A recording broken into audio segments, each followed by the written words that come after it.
Ukraine ने रूस पर आज बड़ा हमला किया।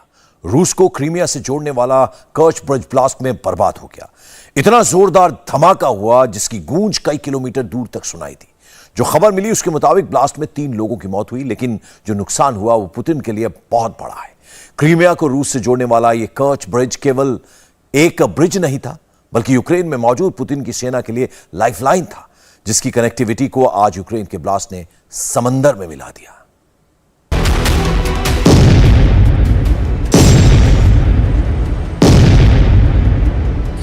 पुतिन को ज़ेलेंस्की का बर्थडे गिफ्ट।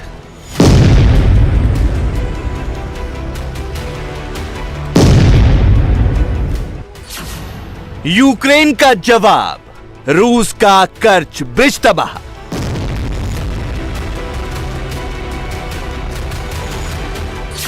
एक धमाका, क्रीमिया से रूस का कटा रास्ता।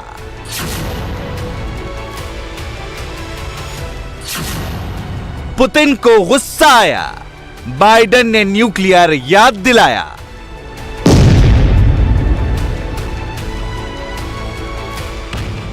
यह रूस को क्रीमिया से जोड़ने वाला कर्च रेलवे ब्रिज है, जिस पर धमाके की तस्वीर आज पूरी दुनिया में सबसे ज्यादा हॉट टॉपिक बनी हुई है।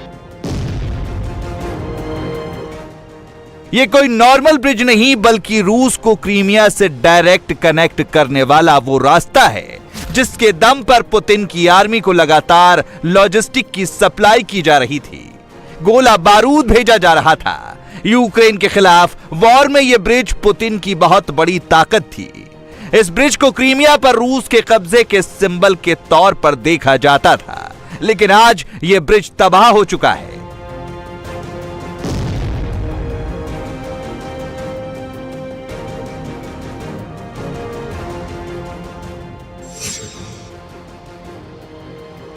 इस ब्रिज पर आज सुबह 6 बजे जोरदार धमाका हुआ। यह धमाका कितना खतरनाक था, इसका अंदाजा आप टूटे पुल और जलती ट्रेन से लगा सकते हैं। रूस यूक्रेन जंग के बीच कर्च ब्रिज का टूटना रूस के लिए बड़ा झटका है। यह ब्रिज यूक्रेन में रूसी सैनिकों तक लॉजिस्टिक सप्लाई करने का मेन रास्ता था। जब इस ब्रिज पर धमाका हुआ तो उसकी आवाज कई किलोमीटर दूर तक सुनाई दी। धमाके के बाद कर्च ब्रिज का रोडवे वाला हिस्सा समुद्र में गिर गया। रेलवे ट्रैक पर जा रही ट्रेन के कई फ्यूल टैंक और रेलवे लाइन में आग लग गई। इस आग को बुझाने के लिए रूसी हेलीकॉप्टर आसमान से पानी की बौछार करते दिखे। यूक्रेन के प्रेसिडेंट ज़ेलेंस्की के हेड एडवाइजर माइखाइलो पोडोलियाकी ने ब्लास्ट के बाद की फोटो ट्वीट की। माइखाइलो ने लिखा कि क्रीमिया ब्रिज शुरुआत है। रूस को यूक्रेन से चुराई गई हर चीज वापस करनी होगी, हर अवैध चीज नष्ट होगी, हर उस चीज को खारिज किया जाएगा जिस पर रूस ने कब्जा जमाया है। दूसरी तरफ रूस की नेशनल एंटी टेररिज्म कमेटी ने दावा किया कि धमाका ब्रिज के रोडवे साइड पर हुआ है। विस्फोट कार्गो व्हीकल में हुआ था। इसके बाद फ्रेट ट्रेन के साथ फ्यूल टैंक में आग लगी। ट्रेन रूस से क्रीमिया की तरफ जा रही थी। धमाके से रोडवे ब्रिज के 2 सेक्शन तबाह हुए। यूक्रेन के इस अटैक के बाद पुतिन फुल टेंशन में। कर्च ब्रिज को साल 2014 में रूस ने क्रीमिया पर कब्जे के बाद 21,000 करोड़ की लागत से बनाया था।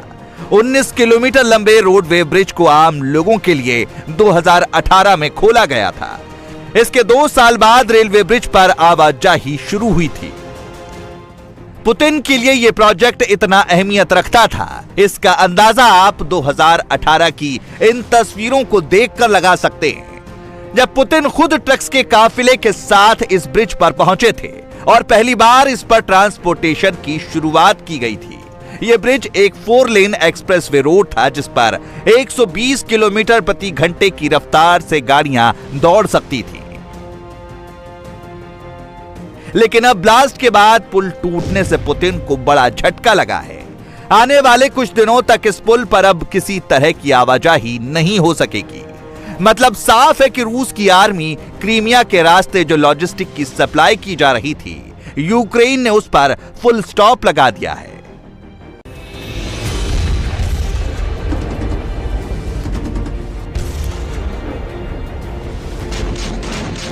चौबीस फरवरी 2022 को रूस और यूक्रेन के बीच युद्ध शुरू हुआ था। यह युद्ध कितना लंबा चलेगा, किसी के पास इसका जवाब नहीं है।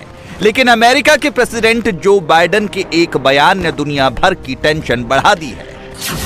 अमेरिकी राष्ट्रपति बाइडेन ने कहा है, पुतिन मजाक नहीं कर रहे हैं। कोल्ड वॉर के बाद पहली बार दुनिया पर परमाणु हमले का खतरा मंडरा रहा है।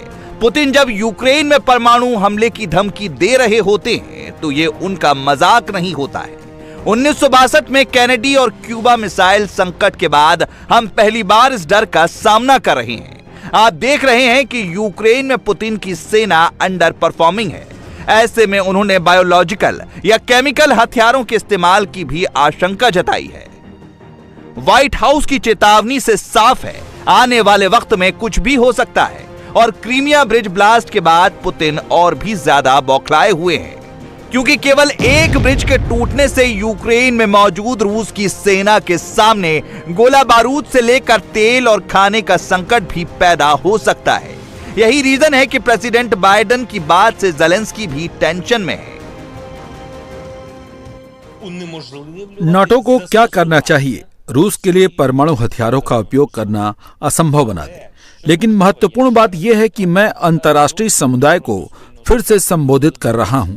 क्या आप रूस के द्वारा परमाणु हमलों की प्रतीक्षा कर रहे हैं? मुझे लगता है कि दुनिया रूस को कभी माफ नहीं करेगी।